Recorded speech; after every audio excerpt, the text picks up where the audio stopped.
Sudah kita pergi dulu? Kita apa? Alicia. Hadir.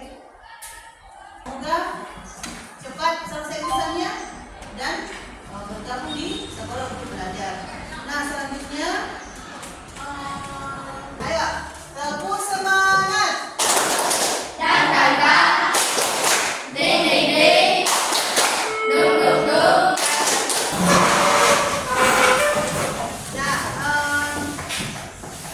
Sebelum Ibu memulai materi, Ibu mau bertanya dulu.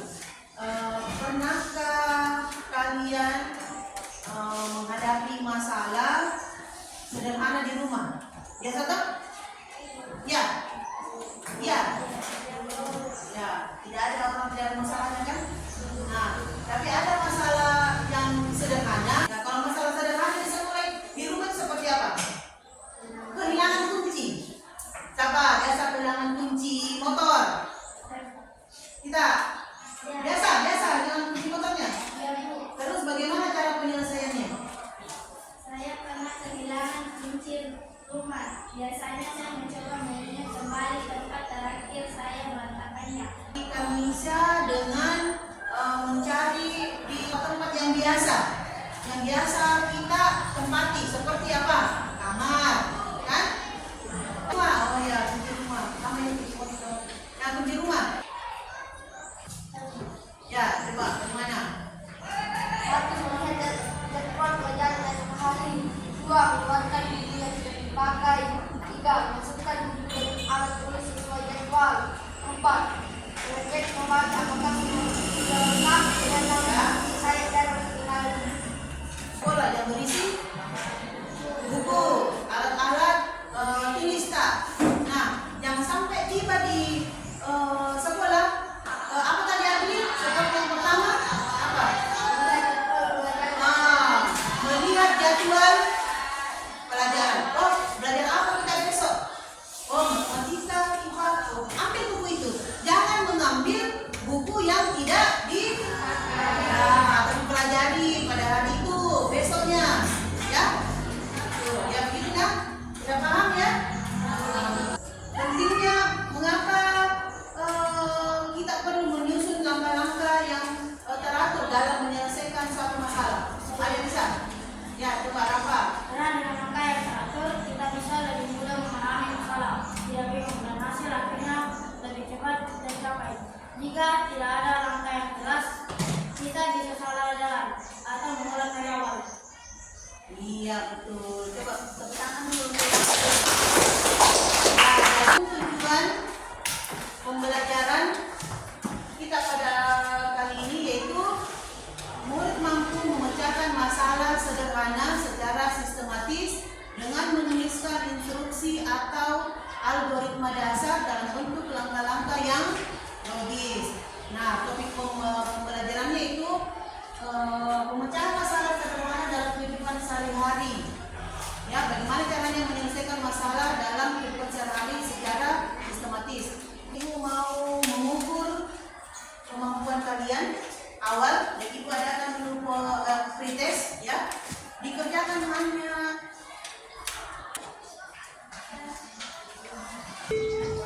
cepat dan tepat. Dan tapi ternyata berpikir komputasional. Pengenalan computational thinking. Hai teman kece, coba tebak apa artinya computational thinking atau berpikir komputasional? Adakah yang bernama jeli dan melihat kata komputasional di sini? Jadi mungkin ada hubungannya dengan komputer ya? Iya, betul sekali. Jempol buat kamu yang sudah menebak dengan benar. Berpikir komputasional adalah proses berpikir untuk menyelesaikan masalah dengan efektif dan efisien. Dalam ilmu komputer, proses berpikir ini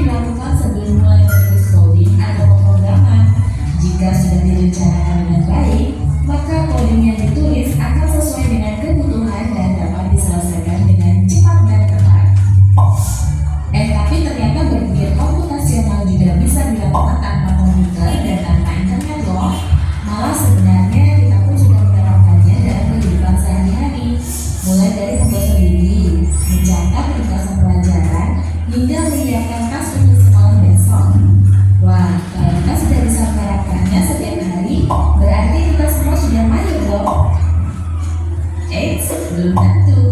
Contoh-contoh tadi kan menerapkan berpikir komputasional pada masalah yang sederhana.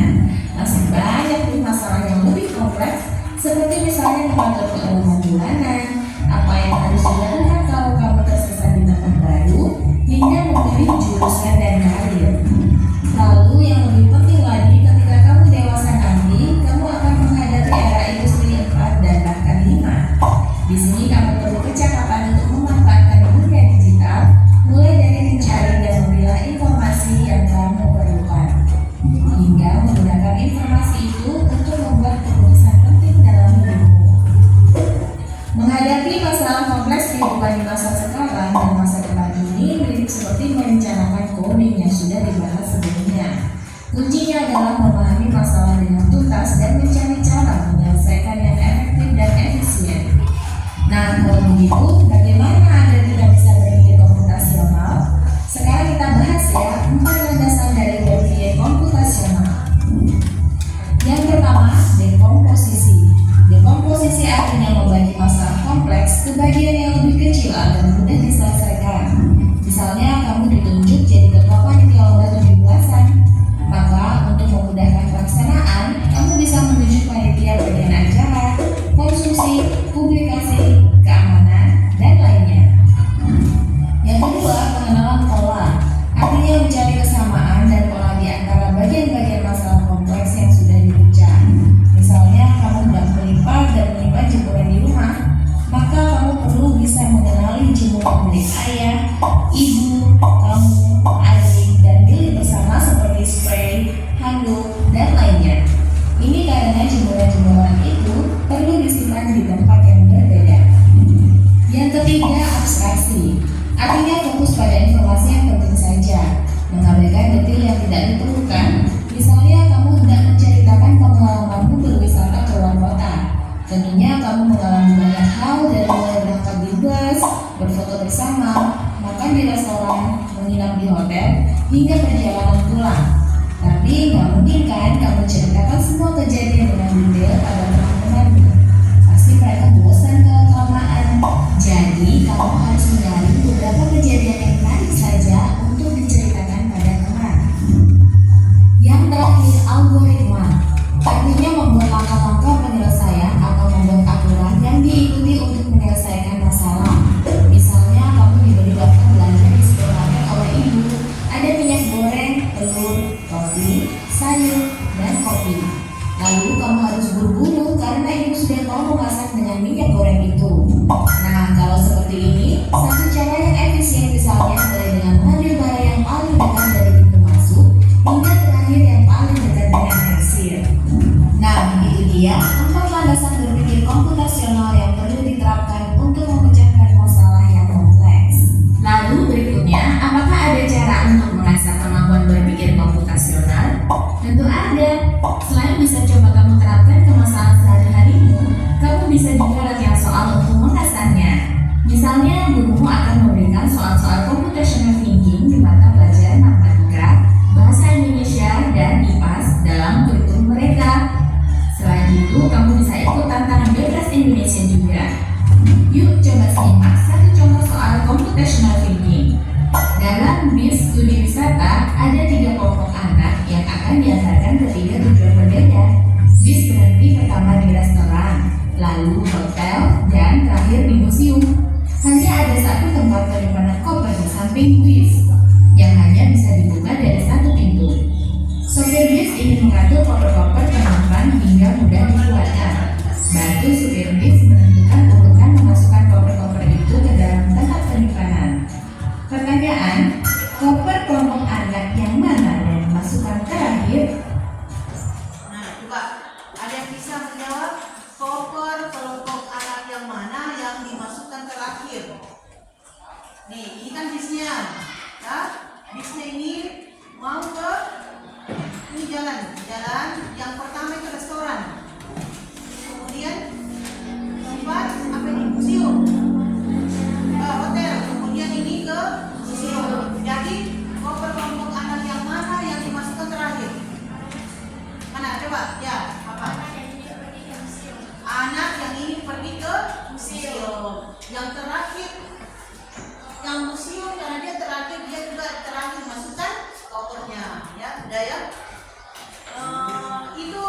tentang berpikir komputasional, ya. Ingat berpikir komputasional ada berapa? 4. Itu yang pertama ada dekomposisi, yang kedua pola, yang ketiga abstraksi, dan keempat algoritma. Nah, untuk ini materi yang kedua tentang, kita sekarang fokusnya ke algoritma, ya. Jadi ini materi yang tentang algoritma.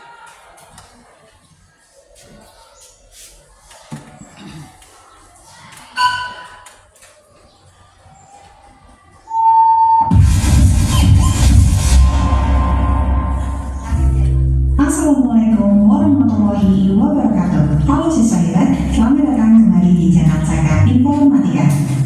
Hari ini kita akan belajar tentang materi algoritma. Sudah siapkah kalian untuk belajar? Mari simak video selengkapnya.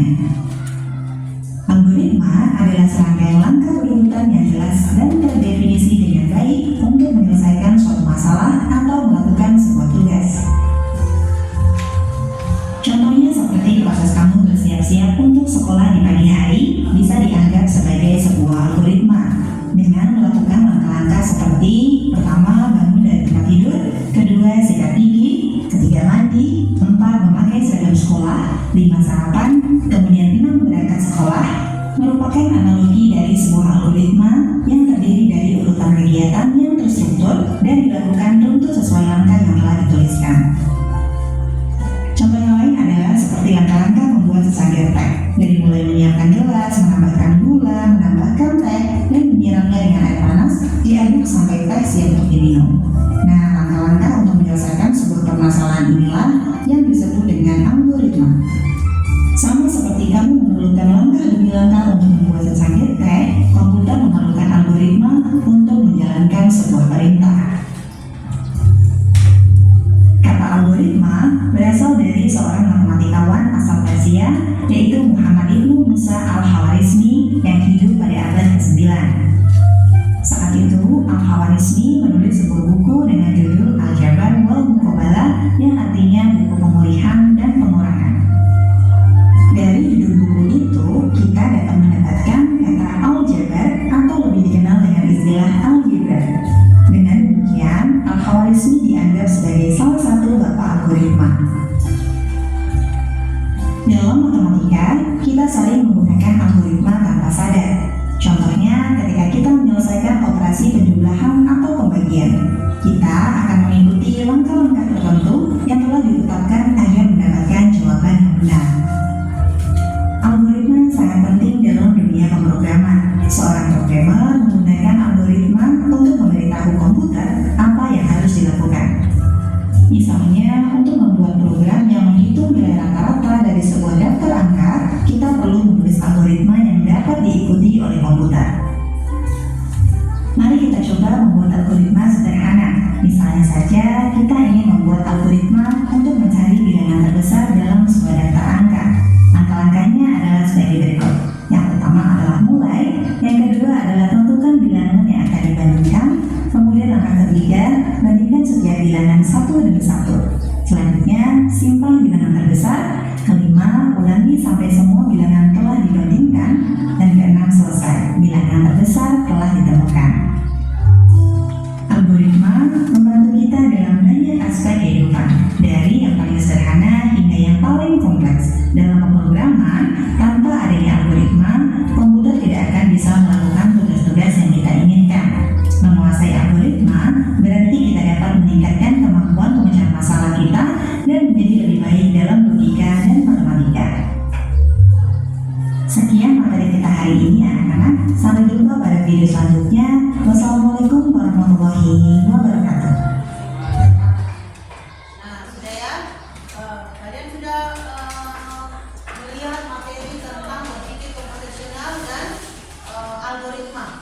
Jadi algoritma itu adalah susunan langkah-langkah sistematis dalam menyelesaikan masalah. Ya, jadi untuk selanjutnya, untuk apakah kalian sudah ini mengerti, bisa dibagikan LKPD ya. Nah, kalian ini kan sudah duduk sesuai dengan kelompok yang berapa? paham kan? Ya. Kelompok satu, kelompok satu. Ini kelompok 1, 2, 3 dan 4. Ini coba ini kelompok 1, 2,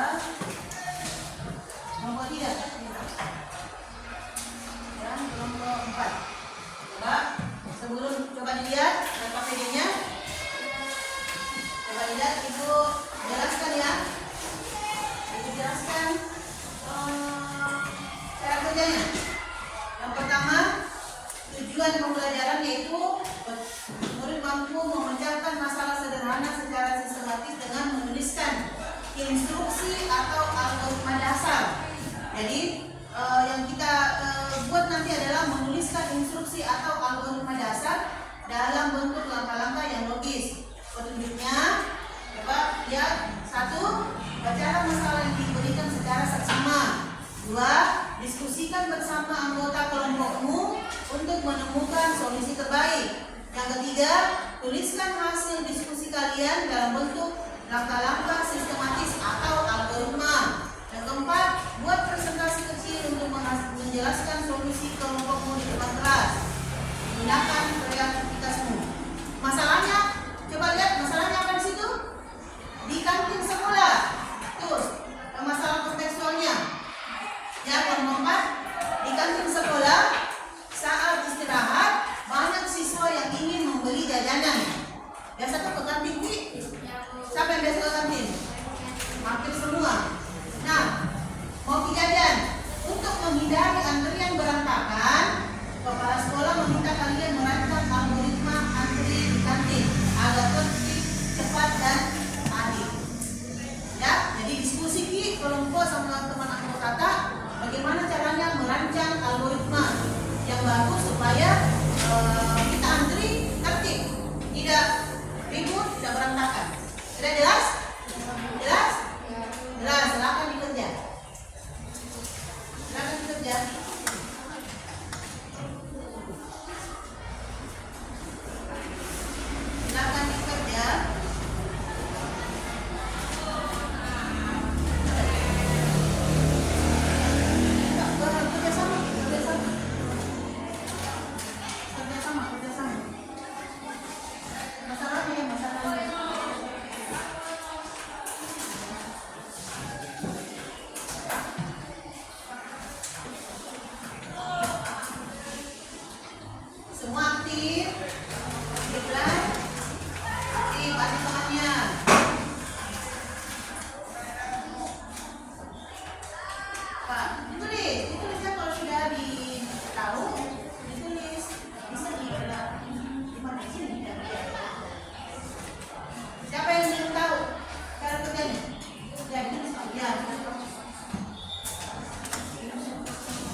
Jadi harus memasakkan orang kantin siapa yang kan ada makanan nih, makanan yang langsung kok, yang cepat, ada yang langsung. Biasanya yang langsung itu makanan yang apa? Yang ada kemasannya. Ya, nah ada kemasannya. Ya, kalau biasanya yang makanan cepat saja itu yang langsung itu yang kemasan. Seperti apa yang ada tulisan itu kemasan. Ya, air minum, ya, apa ini kan disuruh lagi. Gula-gula bisa, tapi kalau kita harus dibuat lagi. Lama.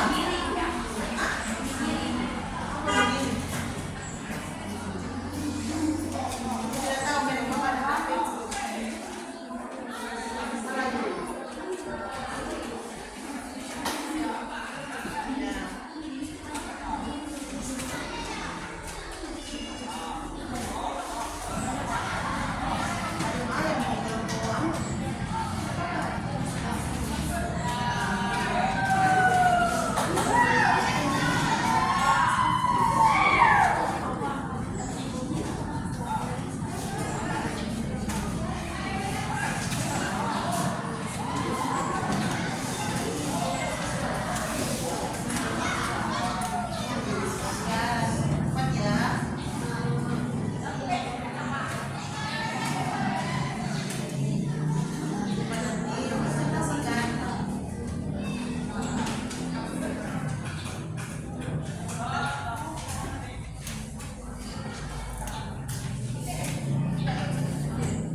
Yang biasa terjadi adalah kemudian cari solusinya.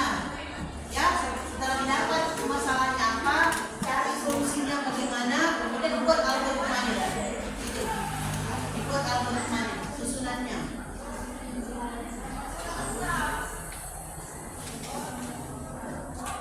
Jadi kelompok yang pertama selesai presentasi ya. Tidak apa-apa. Ambil.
ada masalahnya, kemudian algoritmanya dan solusinya apa dan algoritmanya. Jadi ada 3.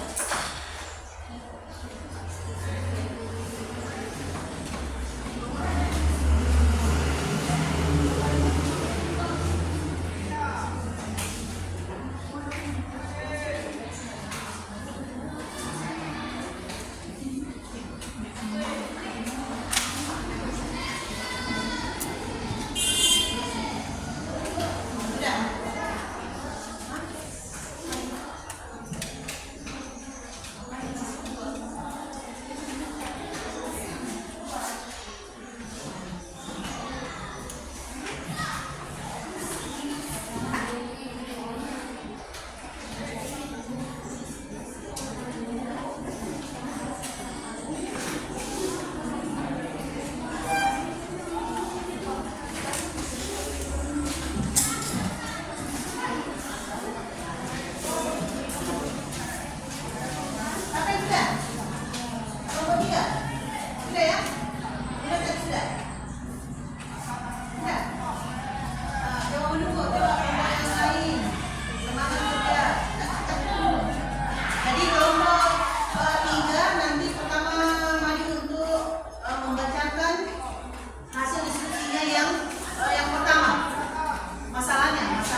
kelebihannya tadi di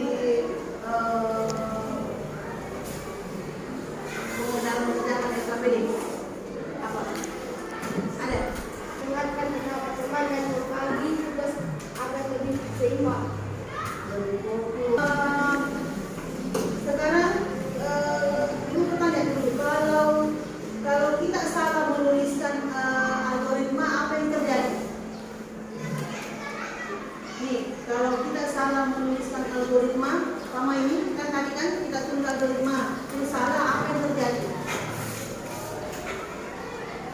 Apa? Ada yang bisa?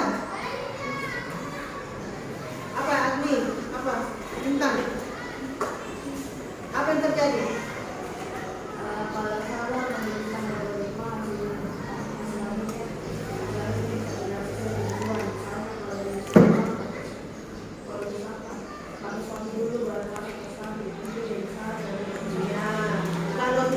Kalau salah algoritmanya bisa salah lengkap juga, ya. Jadi harus berurutan. Terus ada lagi selain bintang, apa? Muska, apa muska? Siapa? Parli. Apa Parli? Ya, yang itu. Kenapa? Apa?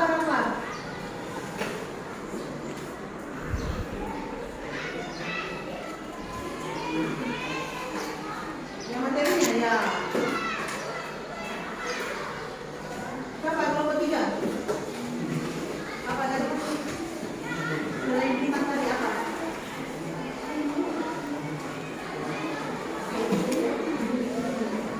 Kelompok 4? Ada? Masih ada kelompok 1? Itu apa? Yang mana? Biar apa?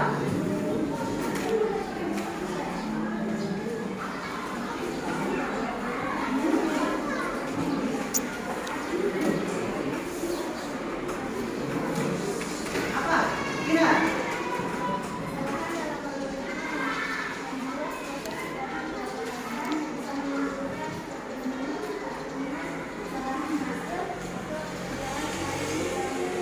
Ya, betul.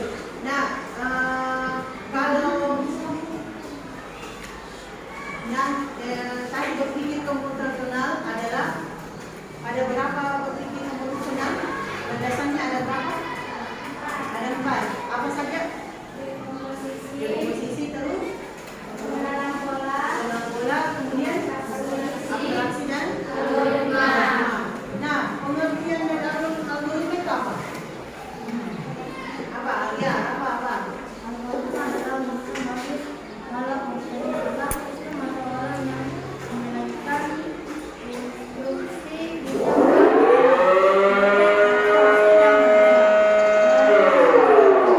dalam komputer. Program bisa jalan atau error kalau algoritmanya salah. Iya. Jadi Ibu anggap semuanya sudah paham ya tentang materi kita pada hari ini, yaitu tentang berpikir komputasional dan algoritma itu sendiri. Nah, untuk minggu depan kalian masih tetap membawa HP ya, karena kita sudah masuk di konten digital. Ya, jadi minggu depan bisa masih membawa HP. Ada bawa HP-nya? Nah, kita coba ada soal Ibu kasih di WA, coba dikerja sekarang. Itu prosesnya, coba. Ada waktunya ya? Cepat. Yang ya ada apa-apa. Nanti coba dikerja. Ya,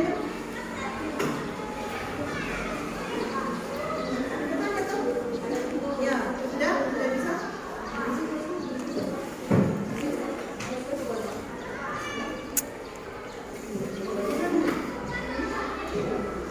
Bisa, Bu. Ya, Bu, di sini.